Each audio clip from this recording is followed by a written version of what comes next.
नमस्कार, आप देख रहे हैं सुबह 9 बजे। मैं हूं प्रीति। आइए शुरुआत करते हैं हेडलाइंस के साथ। इस बार की विजयदशमी देश के लिए बेहद खास। दशहरे से पहले प्रधानमंत्री नरेंद्र मोदी का बयान, कहा देश की मजबूती के लिए सेना का सक्षम होना जरूरी।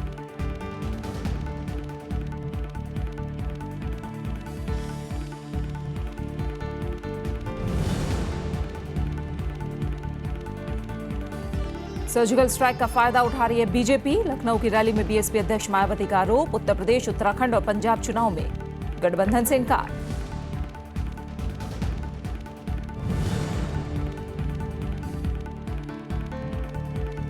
मलकानगिरी में इंसेफ्लाइटिस से मौतों का सिलसिला जारी। 2 और बच्चों की मौत, 20 नए मरीज अस्पताल में भर्ती। लापरवाही के आरोप में 2 स्वास्थ्यकर्मी निलंबित।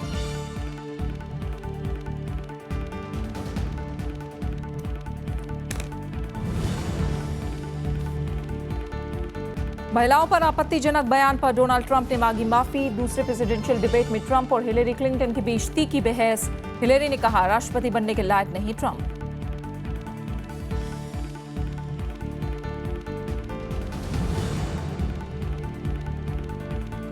और कोहली और रहाणे के शतकों की बदौलत भारत ने खड़ा किया 557 रनों का स्कोर। कोहली बने टेस्ट में दोहरा शतक लगाने वाले पहले भारतीय कप्तान।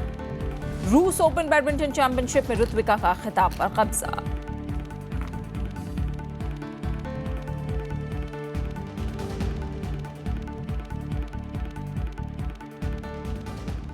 फिलहाल ताज़ा खबर आ रही है जम्मू कश्मीर के पंपोर में एक सरकारी इमारत में गोलीबारी की खबर है। इस इमारत में आग भी लगी हुई है।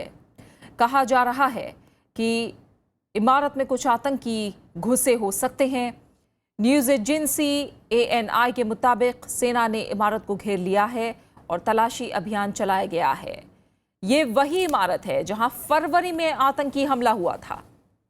सुरक्षा बलों की आतंकियों से 48 घंटे तक मुठभेड़ चली थी और सेना के जवानों ने 30 आतंकवादियों को मार गिराया था। फिलहाल ये ताज़ा खबर पंपोर से आ रही है। जम्मू कश्मीर के पंपोर में सरकारी इमारत में गोलीबारी की खबर मिल रही है। इस इमारत में कहा जा रहा है आग भी लगी हुई है। इमारत में कुछ आतंकी घुसे हो सकते हैं। न्यूज़ एजेंसी ANI के मुताबिक सेना ने फिलहाल इमारत को घेर रखा है और तलाशी अभियान चलाया जा रहा है। आपको बता दें कि जिस इमारत में इस घटना की खबर आ रही है ये वही इमारत है जहां फरवरी में भी आतंकी हमला हुआ था। सुरक्षा बलों की आतंकियों से यहां 48 घंटे तक मुठभेड़ चली थी उस समय और सेना के जवानों ने 3 आतंकवादियों को मार भी गिराया था।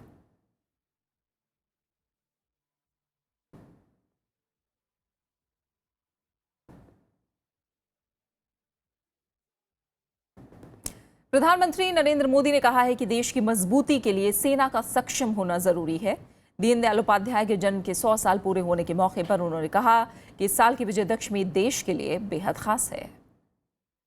हम आने वाले दिनों में विजयादशमी मनाने वाले हैं। यह विजयादशमी देश के लिए बहुत खास है। नियंत्रण रेखा के पार आतंकी ठिकानों पर सेना के जवाबी हमलों की तरफ इशारा करते हुए प्रधानमंत्री नरेंद्र मोदी ने ये बात कही।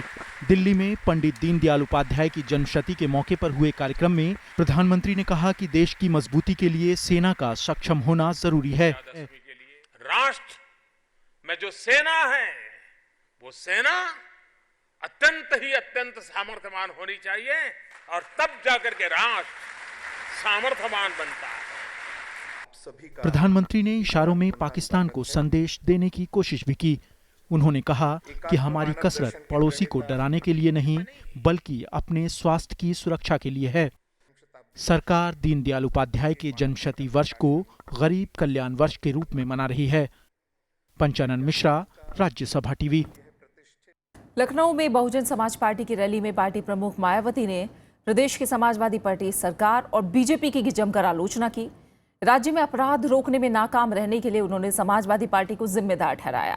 उन्होंने ये भी कहा कि गौरक्षा के नाम पर बीजेपी शासित राज्यों में अल्पसंख्यकों के साथ भेदभाव हो रहा है। बीएसपी प्रमुख मायावती ने उत्तर प्रदेश, उत्तराखंड और पंजाब विधानसभा चुनाव में गठबंधन की संभावनाओं से इनकार किया है। लखनऊ में पार्टी संस्थापक काशीराम की पुण्यतिथि के मौके पर रैली में उन्होंने कहा कि बीएसपी इन चुनावों में अकेले लड़ेगी। उन्होंने प्रधानमंत्री नरेंद्र मोदी पर सर्जिकल स्ट्राइक का राजनीतिक फायदे के लिए इस्तेमाल करने का आरोप भी लगाया। बीजेपी के लोग सेना के सफल हुए सर्जिकल ऑपरेशन की आड़ में जो ये किस्म किस्म की नाटकबाजी कर रहे हैं, तो ये सब केवल अपने लोकसभा चुनावी वायदों पर से देश की जनता का ध्यान बांटने के लिए कर रहे हैं। रैली में मायावती ने प्रदेश की समाजवादी पार्टी सरकार की जमकर आलोचना की। उन्होंने उत्तर प्रदेश में कानून व्यवस्था की स्थिति के लिए अखिलेश सरकार को जिम्मेदार ठहराया। प्रदेश में हत्या, डकैती, लूटमार, फिरौती, अपहरण, महिला उत्पीड़न, गुंडा टैक्स, सरकारी व गैर सरकारी जमीनों पर अवैध कब्जे, सांप्रदायिक दंगे व तनाव आदि की वारदातें अब यहाँ काफी ज्यादा चरम सीमा पर पहुंच चुकी हैं।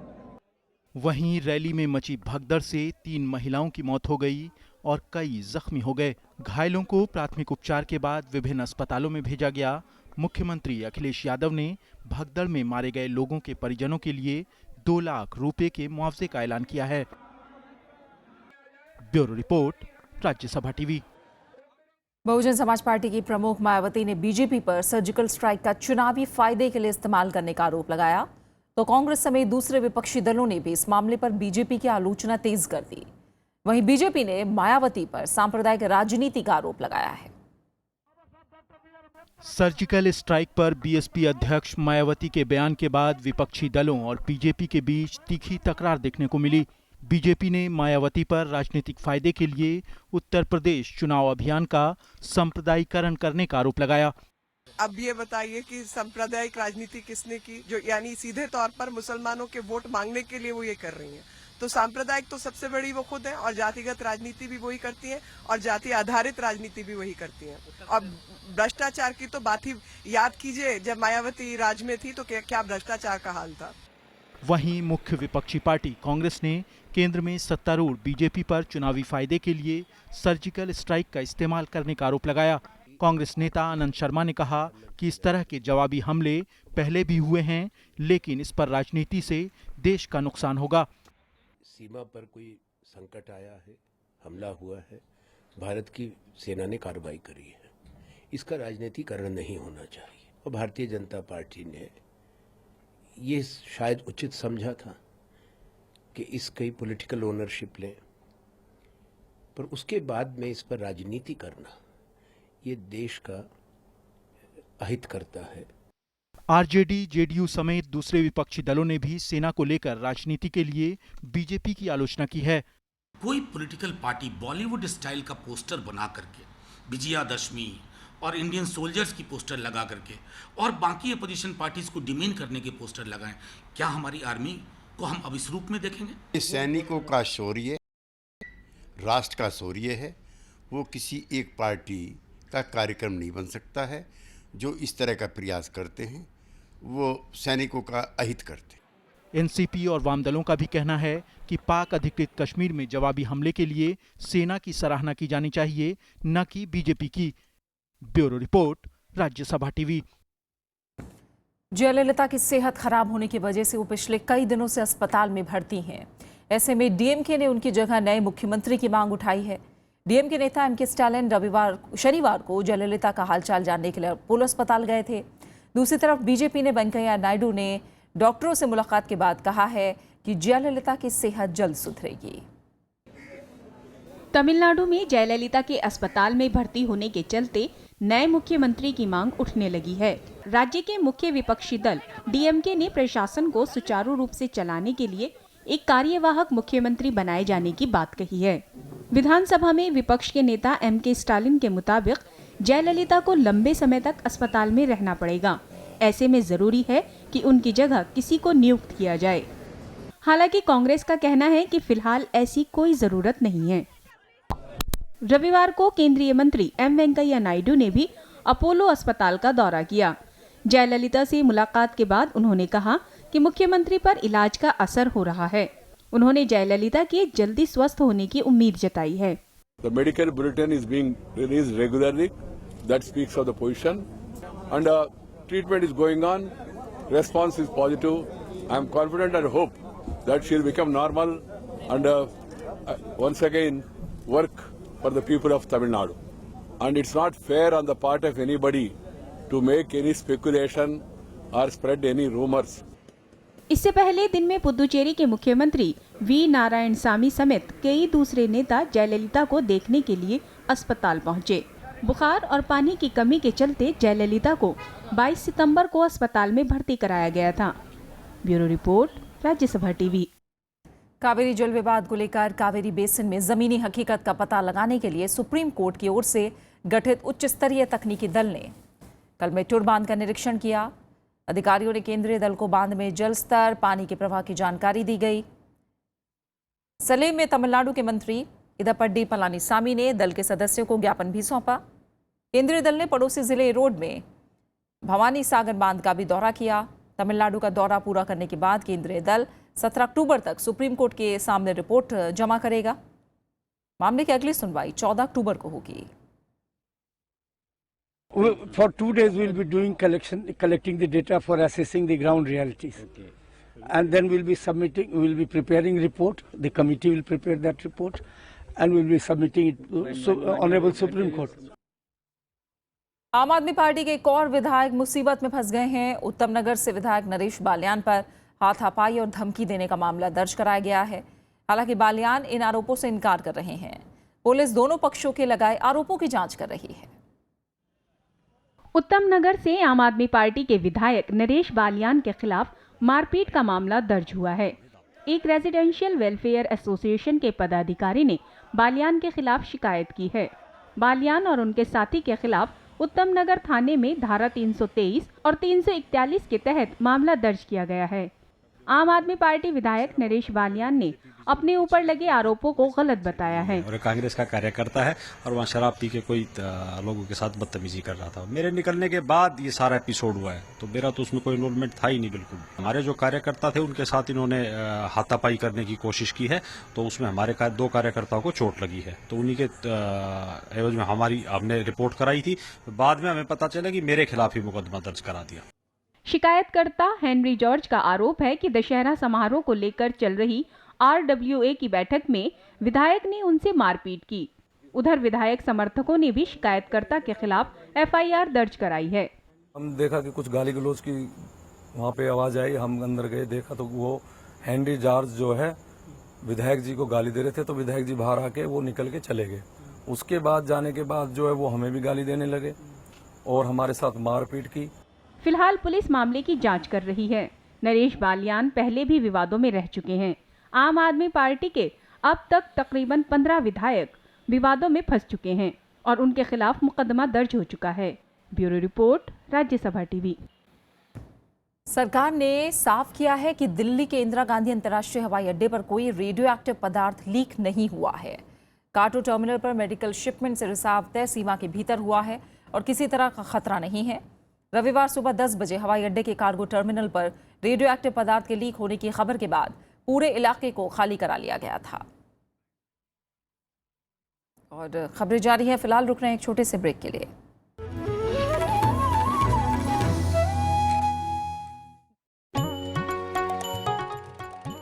जाने माने छायाकार निमाई घोष लगभग 25 वर्षों तक लगातार रहे साथ सत्यजीत रे की तस्वीरों से झांकता है इतिहास। मिलिए मशहूर फोटोग्राफर निमाई घोष से। गुफ्तगू में सिर्फ राज्यसभा टीवी पर।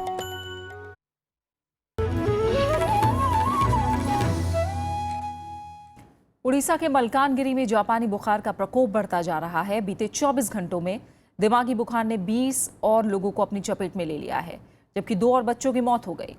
इस बीमारी से 40 से ज्यादा लोगों की जान जा चुकी है। अब तक 137 लोग इस बीमारी से पीड़ित हैं। वहीं जिला प्रशासन ने लापरवाही बरतने के आरोप में 2 स्वास्थ्य कर्मचारियों को भी निलंबित कर दिया है। मच्छरों को खत्म करने के लिए पीड़ित इलाकों में दवा के छिड़काव का काम तेज कर दिया गया है। स्थानीय प्रशासन ने काली मेला और कोरकोंडा प्रखंडों में गर्भवती महिलाओं और बच्चों को मुफ्त में खाना देने का फैसला किया है। हालात के जल्द सुधरने की उम्मीद की जा रही है। छत्तीसगढ़ में नक्सलियों के खिलाफ अभियान में पुलिस को बड़ी कामयाबी मिली है। रविवार को बीजापुर में 14 नक्सलियों ने आत्मसमर्पण कर दिया। इनमें 4 नक्सलियों पर 1 लाख से 3 लाख रुपए तक का इनाम था। पुलिस का कहना है कि हथियार छोड़ने और मुख्यधारा में लाने के लिए चलाए जा रहे कार्यक्रमों से प्रभावित होकर इन नक्सलियों ने आत्मसमर्पण किया। इनमें से कई पर हत्या, आगजनी, अपहरण समेत कई गंभीर मामले दर्ज हैं। पुलिस का कहना है कि इनके पुनर्वास के लिए हर संभव कोशिश की जाएगी। इसके अलावा इन्हें 10,000 रुपए की प्रोत्साहन राशि भी दी जाएगी।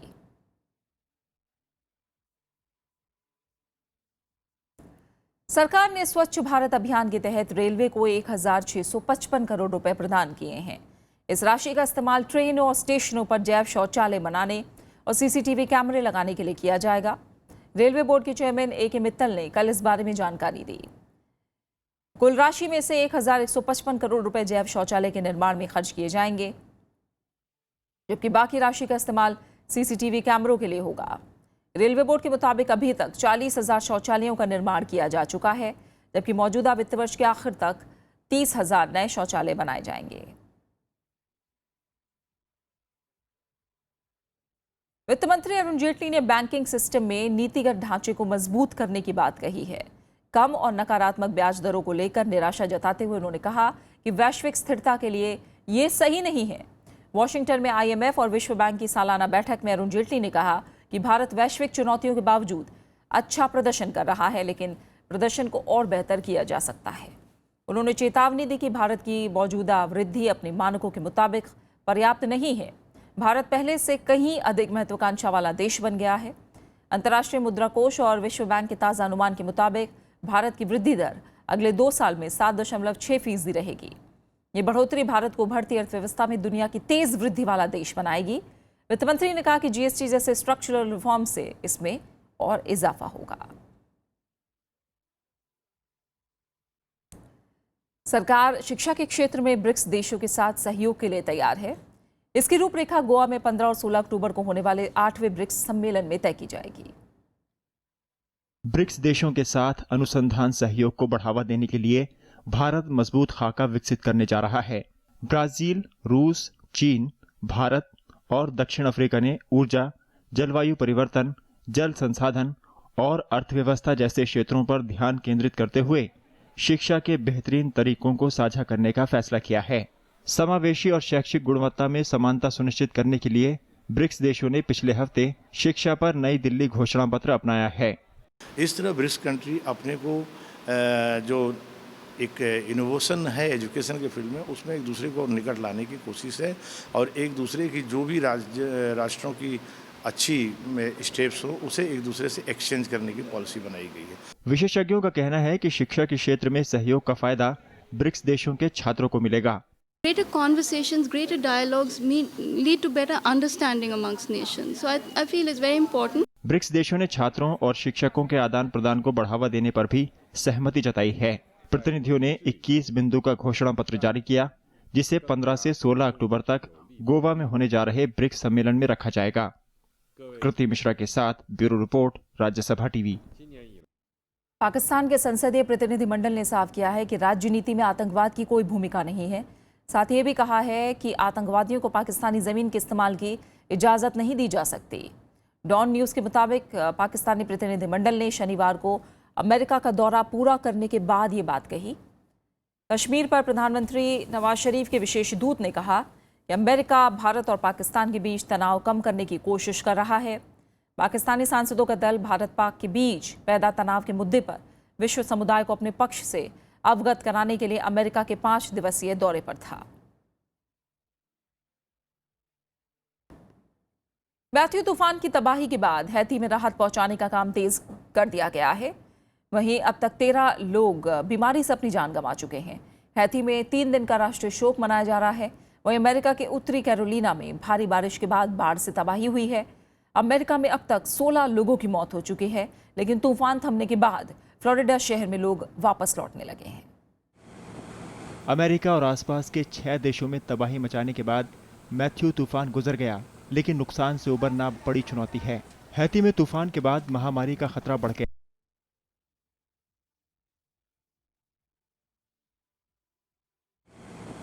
अमेरिका और आसपास के 6 देशों में तबाही मचाने के बाद मैथ्यू तूफान गुजर गया, लेकिन नुकसान से उबरना बड़ी चुनौती है। हैती में तूफान के बाद महामारी का खतरा बढ़ गया है। हैजा जानलेवा साबित हो रहा है। आसरा बनाने के अलावा खाने पीने की चीजों के लिए खासी दिक्कतों का सामना करना पड़ रहा है। Right now, the problem after that storm, what's going to be tough for them right now? It is because they don't have no food to live, like vegetable, like mango, avocado, everything destroyed.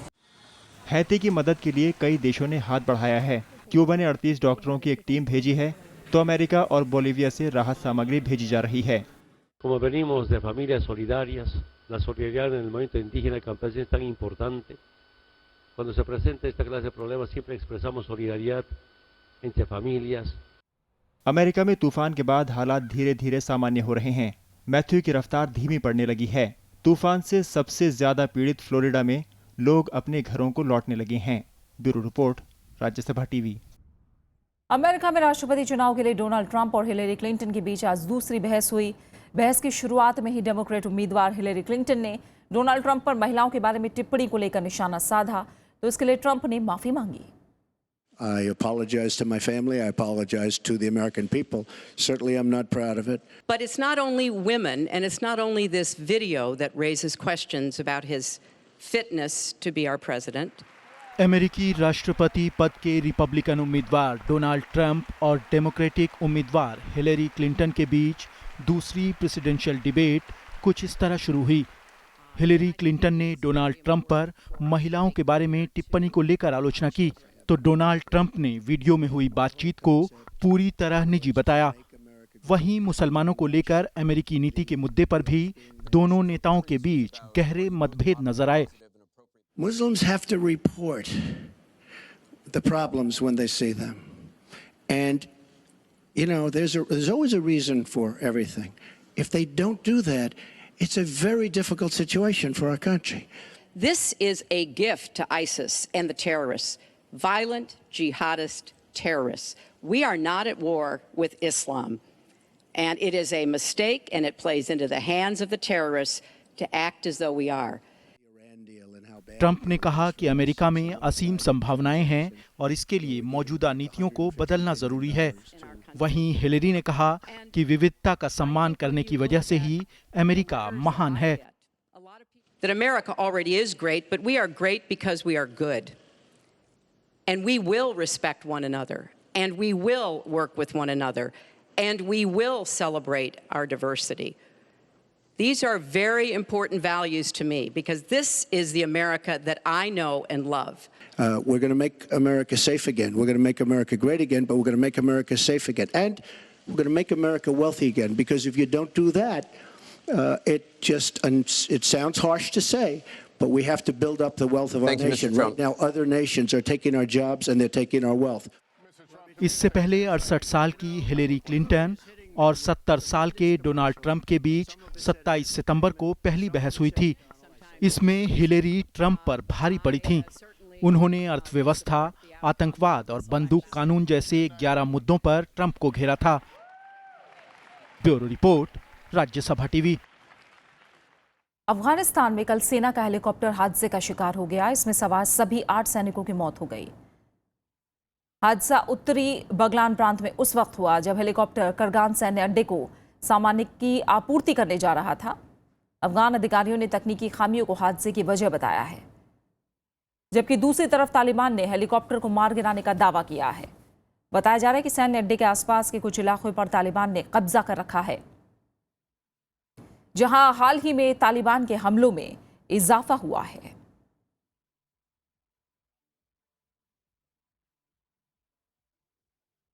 दक्षिण पूर्वी तुर्की में एक police station के करीब हुए car bomb विस्फोट में 10 सैनिकों समेत 18 लोगों की मौत हो गई है।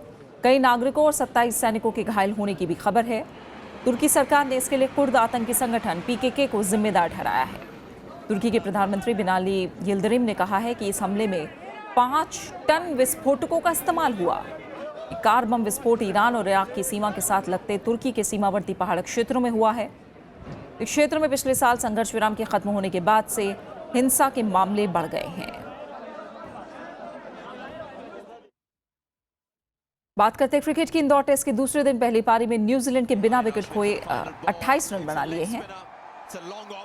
दिन का खेल खत्म होने तक मार्टिन गुप्टिल 17 और टॉम लाथम 6 रन बनाकर क्रीज पर हैं। इससे पहले टीम इंडिया ने कल अपनी पहली पारी 5 विकेट पर 557 रन पर घोषित की। टीम की ओर से कप्तान विराट कोहली ने 211 रनों की शानदार पारी खेली।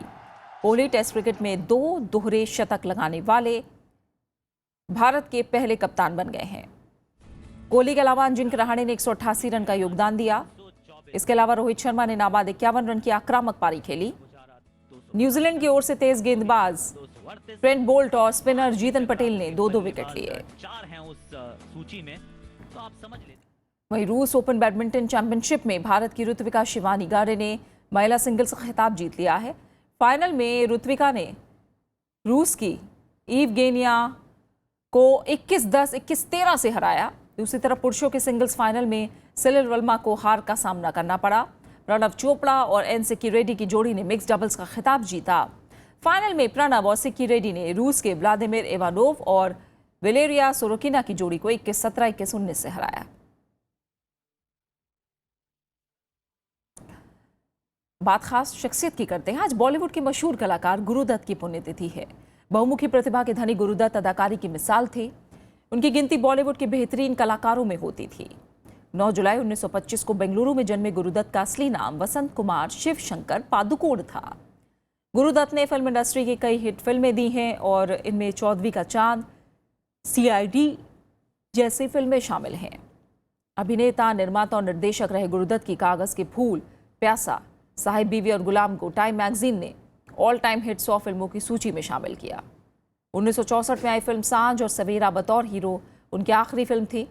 इसी साल आज ही के दिन गुरुदत्त का देहांत हो गया। 2004 में गुरुदत्त के सम्मान में डाक टिकट भी जारी किया गया। 14वीं का चांद हो या आफताब हो, जो भी हो तुम खुदा की कसम लाजवाब हो।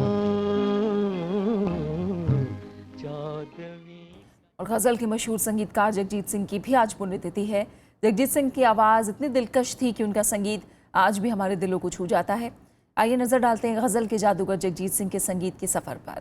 तुम इतना जो मुस्कुरा रहे हो, क्या गम है जिसको छुपा रहे।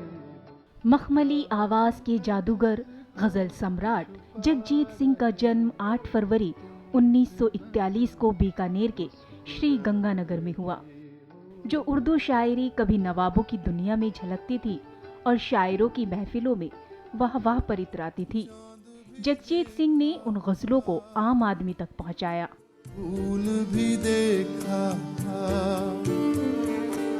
बादल, बिजली, तितली, जुगनू, कोई नहीं है ऐसा तेरा हुस्न है जैसा। अपनी गायकी के दम पर जगजीत सिंह कभी दिल की आवाज बने तो कभी टूटे दिलों पर उनके गानों ने मरहम लगाया। लंबा सफर हो या तन्हाई बांटने का सिलसिला, हर मौके पर जगजीत सिंह लोगों के साथ रहे। तुमको देखा तो ये ख्याल आया, जिंदगी तुम घना साया।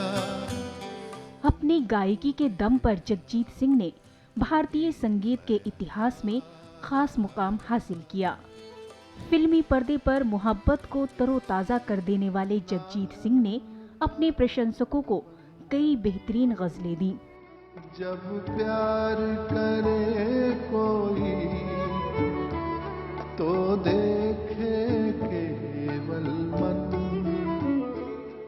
2003 में जगजीत सिंह को कला के क्षेत्र में पद्म भूषण से सम्मानित किया गया। साल 2011 में आज ही के दिन गजल सम्राट दुनिया को छोड़कर चले गए। 2014 में उनके सम्मान में डाक टिकट भी जारी किया गया। जगजीत सिंह आज इस दुनिया में भले ही ना हो, लेकिन उनकी सदाबहार आवाज में गाई हुई गजलें आज भी लोगों के जहन में बरकरार हैं। चिट्ठी न कोई संदेश, जाने वो कौन सा देश जहाँ तुम चले गए। Bureau report, Rajya Sabha TV. चिट्ठी न कोई संदेश जाने वो कौन। और आखिर में हेडलाइंस। इस बार की विजयदशमी देश के लिए बेहद खास। दशहरे से पहले प्रधानमंत्री नरेंद्र मोदी का बयान, कहा देश की मजबूती के लिए सेना का सक्षम होना जरूरी।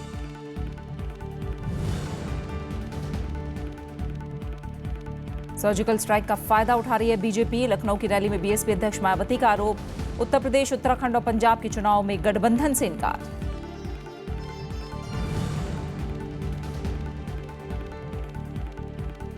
मलकानगिरी में इंसेफ्लाइटिस से मौतों का सिलसिला जारी। 2 और बच्चों की मौत, 20 नए मरीज अस्पताल में भर्ती। लापरवाही के आरोप में 2 स्वास्थ्यकर्मी निलंबित।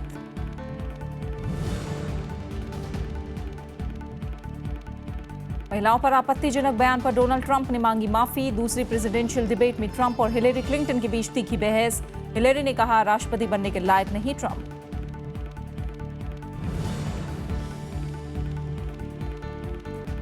और कोहली और रहाणे के शतकों की बदौलत भारत ने खड़ा किया 557 रनों का स्कोर। कोहली बने टेस्ट में दोहरा शतक लगाने वाले पहले भारतीय कप्तान। रूस ओपन बैडमिंटन चैंपियनशिप में ऋत्विका का खिताब पर कब्जा। और इसी के साथ फिलहाल 9 बजे की खबरों में इतना ही। आगे देखिए कलम गवाह है।